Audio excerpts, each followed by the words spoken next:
3장이에요. 그래도 초반부죠.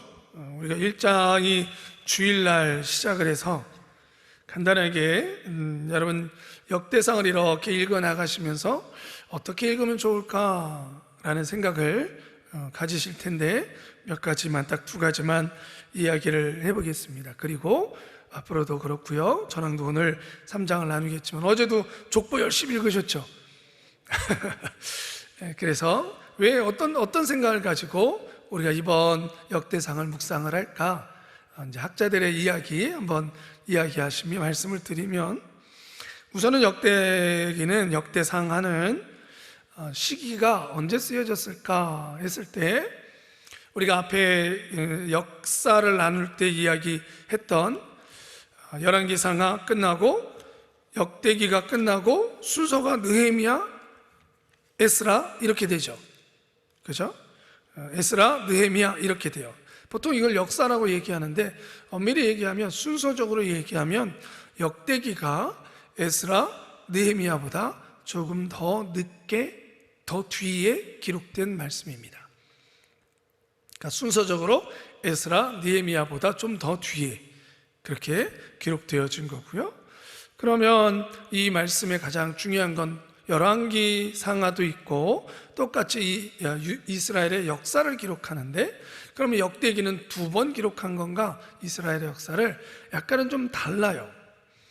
열왕기상하가 조금은 역사적인 사건과 사실, 그리고 남유다, 북이스라엘을 거의 비슷하게 쭉 왕들의 그 역사들을 기록했다면, 역대기의 중심은 유대에 있습니다. 유다에 있고, 그리고 거기에 가장 중요한 인물은 다윗입니다. 다윗을 중심으로 해서 다윗에게 주어진 하나님의 언약. 왜냐하면 여러분, 에스라, 느헤미야가 언제 기록됐어요? 이스라엘이 남유다, 북이스라엘, 남유다 다 멸망해서 포로로 끌려갔다가 그래서 다시 돌아왔잖아요. 하나님의 은혜로 귀환했어요. 그때 에스라, 느헤미야서가 기록되어지죠. 그 시기를 지나면서. 그러니까 이스라엘 백성들에게 있어서 항상 머릿속에 남아있는 게 있어요. 그게 뭐냐면, 하나님께서는 다윗에게 언약을 내리셨는데 하나님의 약속은 반드시 지켜지는 것인데, 근데 왜 우리는 멸망했지? 왜 우리나라는 망했지? 그러면 다윗의 언약은 뭐지? 라는 부분이에요. 이 질문이 항상 바벨론 포로기에 있을 때도 그 질문이 나왔어요. 그리고 에스라, 느헤미야를 지나고 이 역대기를 기록하면서도 그 질문에 대한 답을 찾아나가는 거예요. 그 이유는, 우리 이스라엘이라는 나라는 하나님의 이 큰 계획 속에 도대체 어디에 있는 거야? 우리의 정체성은 뭐야? 이 질문에 답을 얻기 위해서예요. 왜냐면, 그래서 여러분, 우리 역대기의 시작이 뭘로 시작되느냐? 족보로 시작되는 거예요. 마태복음도 예수 그리스도가 누구신지를 말하기 위해서, 특히 유대인들의 주요 독자였으니까 유대인들에게 말하기 위해서, 예수 그리스도가 어디서 오신 분이냐? 그냥 하늘에서 뚝 떨어진 분이 아니다. 하나님의 아들이심을 분명하지만 그것은 하나님께서 구원의 계획 가운데 있었던 것이다. 그래서 마태복음도 족보로 시작하는 거예요. 왜냐하면 유대인들은 그 역사성을 굉장히 중요시 여기기 때문이에요. 그래서 마태복음에서 족보의 시작은 어디예요? 아브라함이에요. 누가복음은 좀 달라요. 누가복음에도 족보가 나와요. 누가복음의 족보는 어디까지 올라가냐면, 예수님의 족보를 거꾸로 올라가서, 마태복음은 위에서부터 예수님까지, 아브라함부터 예수님까지 이어지지만 누가복음은 예수님부터 거꾸로 올라갑니다. 그래서 어디까지? 아담에게까지 이래요. 왜? 누가복음의 주요 독자는 아프고 힘들고 어려운 사람들이 주요 독자예요. 그러며 유대인뿐만 아니라 이방인에게까지. 그러니까 유대인들만이 아니기 때문에 모든 인류의 사람들, 주변에 있는 여러 민족의 사람들, 그 사람들도 예수 그리스도와 나와 아무런 상관이 없는 사람이 아니구나라는 걸 얘기하고 싶은 거예요. 그래서 족보를 기술하며 아담에게까지 일러요. 자, 우리 역대기에도 족보가 나온다라는 얘기는 어디서부터 역대기에도 족보가 시작이 돼요? 역대기 1장 보니까, 자, 1장 빨리 넘겨보세요. 맞아요. 주일날이어서 1장 안 읽으셨을 수도 있겠다. 그죠? 자, 1장 1절 같이 읽어봅니다. 시작. 셋, 에노스. 자, 아담, 셋, 에노스. 어디로부터 시작돼요? 아담. 유대인들이요, 우리의 시작은 아담부터야 라는 걸 얘기하는 거예요. 즉, 하나님이 시작하신 거야. 우리 민족의 시작은 그 정체성을 어디서부터 찾느냐? 아담에서부터 찾는 거예요. 하나님이 제위하시고 준비하신. 그래서 여러분 여기 보면 아담, 셋, 에노스 나와요. 셋은 누구예요? 가인이 아벨을 죽였을 때, 그래서 하나님께서, 가인은 이미 하나님께서 심판하셨기 때문에 새로운 생명을 주신 게 셋이에요. 그럼 에노스는 왜 나오느냐? 에노스는 창세기에 보니까 셋의 후예인데, 에노스 때 비로소 여호와의 이름을 부르더라 라는 말씀이 나와요. 그때 다시 예배가 회복된 거예요. 하나님 앞에 예배하는, 즉 하나님과 끊어진 관계가 하나님께서 예배할 수 있도록 여호와의 이름을 부르더라, 하나님의 이름을 부르더라, 하나님을 예배할 수 있는 것의 시작점이 에노스예요. 에노스. 그래서 여기 아담, 셋, 에노스가 등장합니다. 결국 우리 이스라엘의 민족의 정체성이 뭘까의 시작을 아담부터 시작한다는 거예요. 그래서 여러분, 역대기를 여러분들이나 저나 읽어나가면서 그냥 누군가의 이스라엘의 역사가 아니라는 거예요. 어디서부터 시작했다고요? 아담. 그럼 우리랑 상관이 있어요, 없어요? 있어요. 당연히 있어요. 왜? 우리도 아담의 후예니까. 할렐루야. 그러니까 이스라엘이 정체성을 찾아가는 것은 결국 우리 그리스도인의 정체성을 찾아가는 거예요. 저와 여러분들의 정체성을 찾아가는 거예요. 우리가 하나의 족보를 기록하고 족보를 찾는다는 건 너는 어느 집 사람이냐? 라고 물어보는 거예요. 그랬더니 우리는 꼭 유명한 사람 되잖아요. 그죠? 혹시 세종대왕님의 후손? 우리는 어디서부터 찾아요? 아담에서부터 찾아요. 하나님이 창조하신. 결국 나는 하나님이 창조하셨다는 거예요. 믿으십니까? 믿으십니까? 내가 잘났든 못났든 하나님이 창조하셨어요. 자, 그래서 여러분, 정체성을 찾는 부분에 대해서 유심히 바라보시며 읽어나가시고, 또 하나는 하나님이 다윗에게 언약하셨던 다윗의 언약은 어떻게 된 걸까? 그렇다는 얘기는 하나님께서 우리에게 약속의 말씀을 주셨는데, 이 약속의 말씀은 지금 나에게 있어서 어떤 의미가 있는 거야? 나는 어떤 마음을 가지고 이 성경의 말씀을 읽으며 이것을 약속으로 받고 어떤 믿음을 가져야 될까? 그 부분들을 아마 여러분들이 크게는 개인적인 말씀의 은혜들도 있으시겠지만, 이 부분에 대해서 여러분들이 또 하나님 앞에 응답받게 되기를 주님의 이름으로 축원합니다. 자, 그러면 우리 3장 같이 읽어보겠습니다. 같이 읽습니다. 다윗이 헤브론에서 낳은 아들들이 이러하니. 다윗은 크게 두 개의 시대를 지내요. 하나는 왕이 되어서 헤브론에서부터 시작합니다. 예루살렘에서부터 시작한 게 아니라 헤브론부터 시작합니다. 헤브론이 어떤 곳이에요? 아브라함이 가나안 땅에 내려와 제단을 쌓은 곳이에요. 아브라함의 무덤도 헤브론에 있어요. 이 헤브론은 그래서 다윗이 이스라엘 역사에 있어서 굉장히 중요한 땅이 헤브론입니다.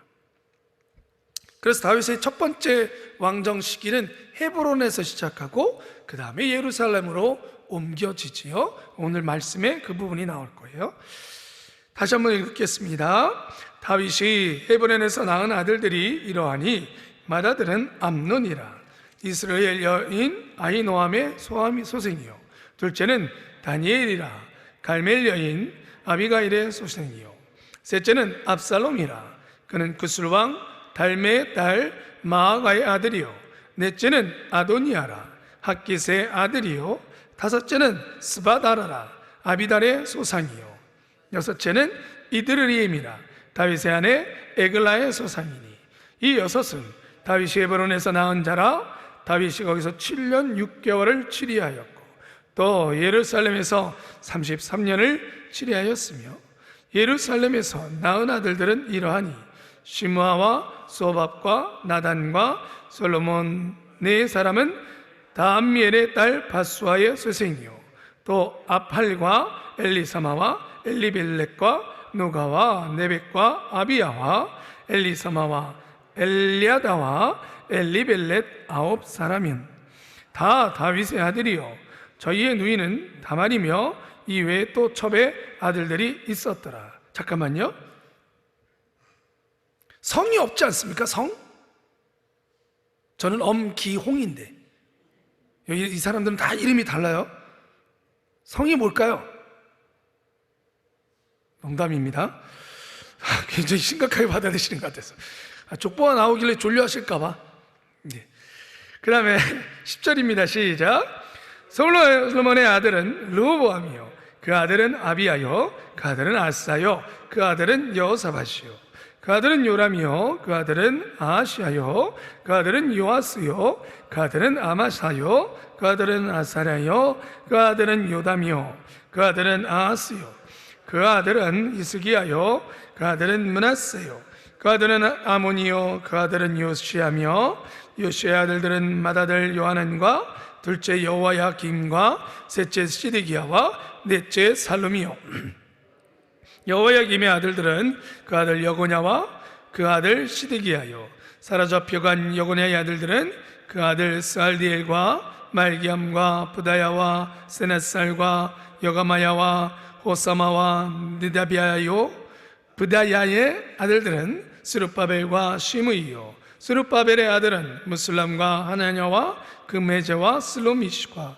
또 하스바와 오헬과 베레게야와 아사데와 유삽 헤셋 5사람이요 하바냐의 아들들은 블리아데와 여사야요 또 르바야의 아들 아르난의 아들들 오바다의 아들들 스가냐의 아들들이니 스가냐의 아들은 스마야요 스마야의 아들은 핫투스와 이갈르와 바리야와 느아랴와 사밧 6사람이요 느아랴의 아들들은 에디오에네와 히스기야와 아스람과 3사람이요 에리오에네의 아들들은 호다위야와 엘리아삽과 블라야와 악굽과 요하난과 들라이야와 아나니 7사람이더라.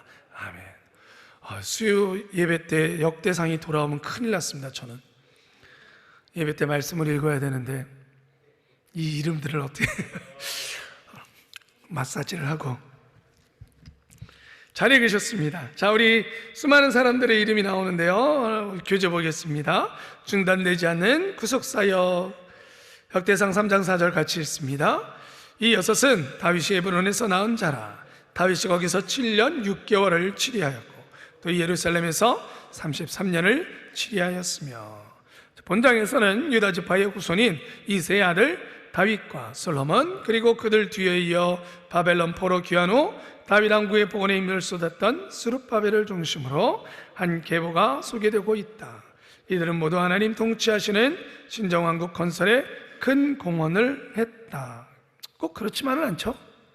우리가 열왕기서를 읽어봤지만 하나님의 뜻에서 어긋났던 왕들도 참 많이 있었죠. 계속 읽습니다. 하나님은 끊임없는 인간의 불순종과 거역에도 불구하고 구속사역을 중단하지 않으신다. 는 위대한 하나님의 일꾼이었지만 작지 않은 허물도 있었다. 솔로몬은 다윗이 불법적으로 취한 우리아의 아내 밧세바가 낳은 서자였다. 그러나 하나님은 솔로몬을 사랑하였고 왕위를 계승하여 성전을 짓게 하셨다. 그리고 솔로몬의 아들 르호보암에서 시디기야까지의 계보를 살펴보면 하나님 보시기에 선을 행한 왕이 많지 않았고 대다수 우상 숭배를 했다. 이 때문에 하나님은 바벨론을 통해 남유다를 심판하시고 포로를 끌려가게 하셨다. 그러나 언약의 하나님은 바벨론 포로 시대와 그 후에도 이세 불의를 계속 지키셨다. 바벨론에서 백성을 인솔하고 1차로 귀환한 스룹바벨은 무너진 예루살렘 성전을 재건하는 일을 시작한 자였는데 그는 바로 다윗의 후손이다. 하나님은 남유다의 멸망과 포로 생활에도 불구하고 다윗의 계보를 철저히 보존하신 것이다. 하나님은 범죄한 인간에게 여자의 후손, 즉 예수님의 인류에게 보내실 것을 약속하셨다. 그리고 지금도 믿음의 사람들을 통해 그 약속을 면면히 이어가고 계신다. 부족함에도 불구하고, 연약함에도 불구하고 우리를 들어 쓰시는 하나님께 온전히 충성을 하는 삶을 살자. 나의 부족함을 보지 말고 하나님의 신실하심을 의지하여 믿음의 계보를 이어나가게 하자. 아멘.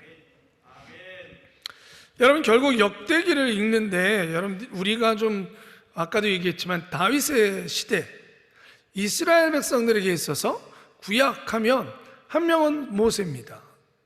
하나님의 율법을 받은 자니까. 또 한 명은 다윗입니다. 그래서 이스라엘 백성들은 끊임없이 뭔가 메시아를 기다릴 때도 그 메시아는 반드시 다윗의 후손으로 와야 된다 그랬어요. 그래서 예수님께서 예루살렘에 입성하실 때도 다윗의 자손이요 이렇게 했어요. 호산나 호산나 다윗의 자손이요. 왕이라는 거죠. 그게 메시아라는 거예요. 그러니까 다윗이라는 그 다윗의 시대를 이스라엘 백성들은 항상 음모합니다. 그럼 왜 음모할까요?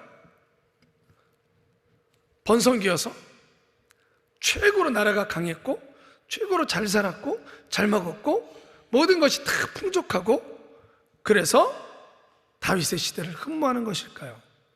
결국 역대기가 다윗의 왕조를 중심으로 기록되어졌다면, 그렇다면 결국 이 역대기를 읽고 있는 이스라엘 백성들에게 봐라, 우리가 이런 풍족한 시기가 있었어. 봐, 우리가 이렇게 화려하고 하나님께 복을 받았던 시기가 있었어. 아, 그리워라. 이걸 원하는 것일까요? 이걸 읽어나가면서 우리도 그러면 그래, 내가 신앙이 좋고 하나님께 복을 받았던 때가 있었는데 과거를 추억하라는 말씀일까요? 흔히들 우리가 하나님의 말씀을 이렇게 묵상하고 신앙생활 하다 보면 요즘 대부분 물어보면 그래요. 어떻게 믿음생활 예전이랑 어떠세요? 그러면 아유, 예전만 못하죠. 거의 100이면 100 다 그렇게 얘기하세요. 아, 예전만 못하죠. 물론 그 안에는 이제 몸이 안 따라주는 것도 있는 거예요. 몸이 안 따라줘서 예전만큼 봉사 못 하신다는 말도 있고, 아, 예전에는 막 기도할 때 막 뜨겁게 막 부르짖었는데 지금은 아유, 몸이 약해가지고 10분 하면 죄송한 말씀이지만 저도 옷자 들어간 다음부터는 제가 그랬잖아요. 쌍화탕이 먹어지더라고. 그 전까지는 이제는 쌍화탕, 아우, 야, 한약 냄새 막 그러더니 옷자 넘어산 다음부터 조금 맛있네 이렇게. 뭐 그런 의미도 있겠죠. 그런데 역대기의 사람들도 그러면 그런 걸까요? 그런데 오늘 역대기의 말씀을 보면, 여러분들이 계속 묵상하시다 보면 그거는 아닌 것 같다라는 거예요. 우리가 과거를 추억하는 그 신앙이 좋은 신앙일까요? 물론 과거에서 배워야만 합니다. 찾아야만 합니다. 그것은 분명합니다. 우리가 역대기를 기록하고 있는 이 역대기의 저자들은 이스라엘 백성들에게 무엇인가 메시지를 주고 싶은 거예요. 하나님의 뜻을 받아 기록하며 무엇인가를 찾아내라는 거예요. 이 역사 속에서 찾아내십시오. 발견하십시오.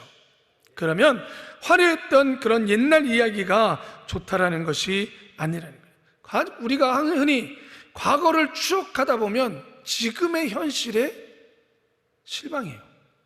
아, 그때가 좋았지. 그럼 지금은 뭐 하다는 거예요? 아우, 초라한 내 인생. 아니에요, 여러분.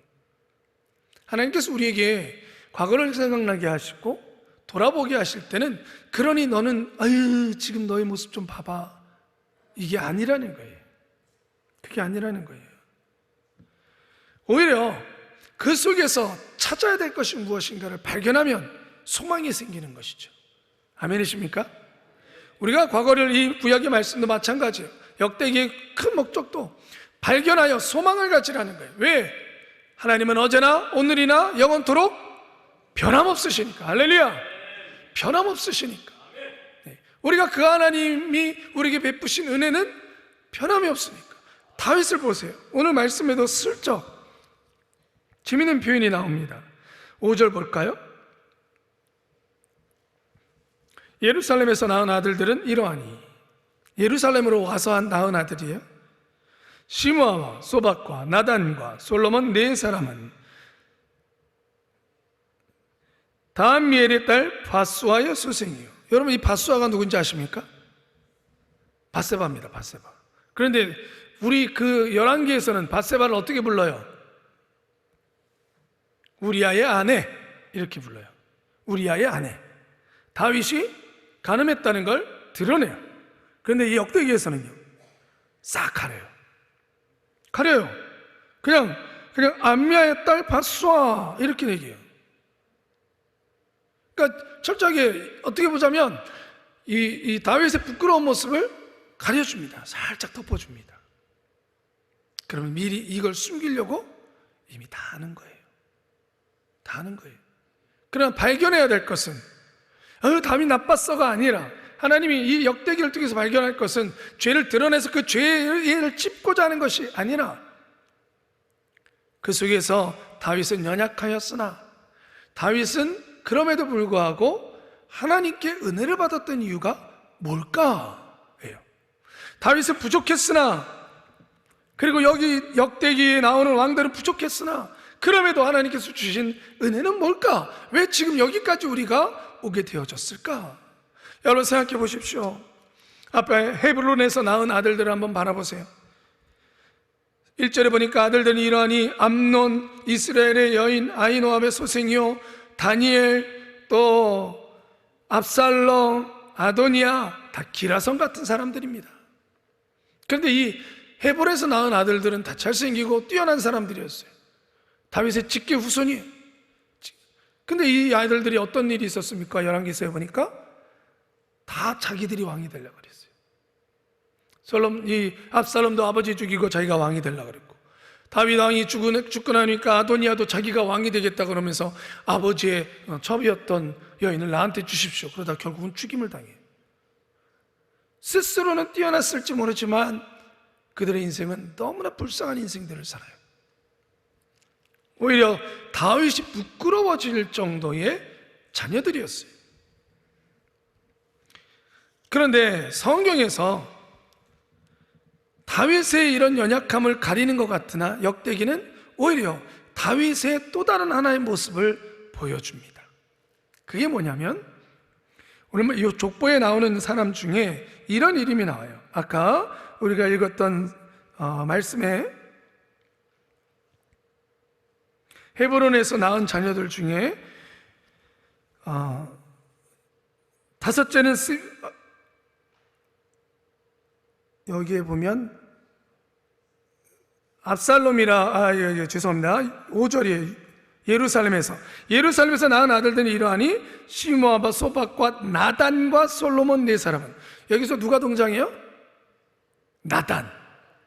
아들의 이름으로 나단을 드러냈어요. 여러분, 나단이 누굽니까? 하나님께서 보내셔서 숨기고 있던 다윗의 간음죄를 드러낸 사람이에요. 숨기고 싶었던 너무나 부끄러운, 그런데 자기 아들의 이름에 누구를 넣어요? 나단을 넣어요. 무슨 얘기입니까? 자기가 부끄러움을 나단아 부를 때마다 기억하겠다는 거예요. 여러분, 이것이 다윗의 하나님이 기뻐하시는 모습이었어요. 비록 범죄하였으나 잊지 않겠다는 거예요. 내 아들의 이름에 그 선지자 나단의 이름을 넣고 내는 그의 이름을 부르며 내 죄가 얼마나 더럽고 내 죄가 하나님 앞에 얼마나 부끄러운지를 항상 기억하며 하나님 앞에 또 겸손히. 그래서 여러분, 시편의 수많은 그런 글들은 다 솔직한 고백들이었어요. 여호와여, 내가 죽게 되었나이다. 여호와여, 내가 나를 불쌍히 여기소서. 그 고백은 절실한 고백들이 되는 거예요. 어떻게 그렇게 기록할 수 있어요? 나단의 아들이 이름을 붙일 정도까지. 여러분, 6절 8절 한번 보십시오. 거기에 또 다른 모습이 나옵니다. 여기에 또 이팔과 엘리사마와 엘리벨렛과 노가와 네벡과 아비야와 엘리사마와 엘레다와 엘리벨렛 9사람은, 여러분 이거 좀 이상하지 않습니까? 위에 보니까 6절에 엘리사마와 엘리벳이 나와요. 그런데 8절에 또 엘리벨렉과 엘리사마가 나와요. 여러분, 엘리사마라는 이름의 뜻은 하나님께서 들어주셨다라는 이름이에요. 하나님이 들어주셨다. 엘리벨렛은 하나님은 구원이시다라는 이름의 뜻이에요. 이 얘기는 결국은 엘리사마와 엘리벨렛이 빨리 죽었다는 거예요. 안타깝게도 뭔지 모르지만 빨리 이 두 아들이 떠난 거예요. 그래서 다시 태어나, 여러분 보통 여러분 같으시면 그 자녀의 이름을 또 지으시겠습니까? 안 짓겠죠. 그죠? 자기보다 먼저 떠난 자녀의 이름을 또 부른다는 건 되게 아픔입니다. 안 짓죠. 근데 다윗은 또 지었어요. 엘리사마와 엘리벨렛이라는 이름을. 두 가지가 이 다윗의 평생에 그의 신앙을, 그가 하나님 앞에 섰던 모습이에요. 여호와께서 들어주셨다. 하나님은 나의 기도를 들으신다. 비록 이 두 아들을 데려가셨으나 하나님이 여전히 내 기도를 듣고 계신다. 그리고 하나님은 구원이시다. 오직 하나님께만 구원이 있다. 여러분이 족보의 이름 속에서 다윗의 모습이 나와요. 왜 이스라엘이 다시 다윗을 기억하자라고 이야기합니까? 그때가 부강해서? 아닙니다. 다윗의 신앙이에요. 그는 연약하고 그는 실수할 수 있는 사람이었지만 그럼에도 불구하고 자기의 죄를 기억하기며 하나님이 구원이시고 하나님은 들어주신다는 이 믿음 안에서 그는 계속 살아왔던 거예요. 그러니 하나님이 그를 사랑하십니다. 그리고 그 소망과 그 믿음대로 하나님은 계속 그의 기도를 들으셨고 이스라엘을 구원하셨어요. 그리고 그 구원자를, 마지막 이 땅의 구원자를 그의 후손으로 보내신 겁니다. 사랑하는 성도 여러분, 저와 여러분들이 하나님 앞에 연약할 수 있지만 잊지 맙시다. 하나님이 들어주시고 하나님이 구원하십니다. 이 귀한 이름들이 저희들 속에 기억되어져 끊임없이 하나님을 기도하는 것을 놓치지 않기를 주님의 이름으로 축원합니다. 기도하겠습니다. 하나님 아버지, 오늘 귀한 말씀을 주시고 은혜를 주심을 감사합니다. 깨달았으면 머리로만 있지 않게 하여 주시고 하나님, 삶에 나아가 기도가 멈추려는 그 이 순간에, 또는 부끄러운 그 순간에 다윗을 기억하며 하나님 앞에 메어 달리는 저희들 되게 하여 주시옵소서. 예수님의 이름으로 기도드리옵나이다. 아멘.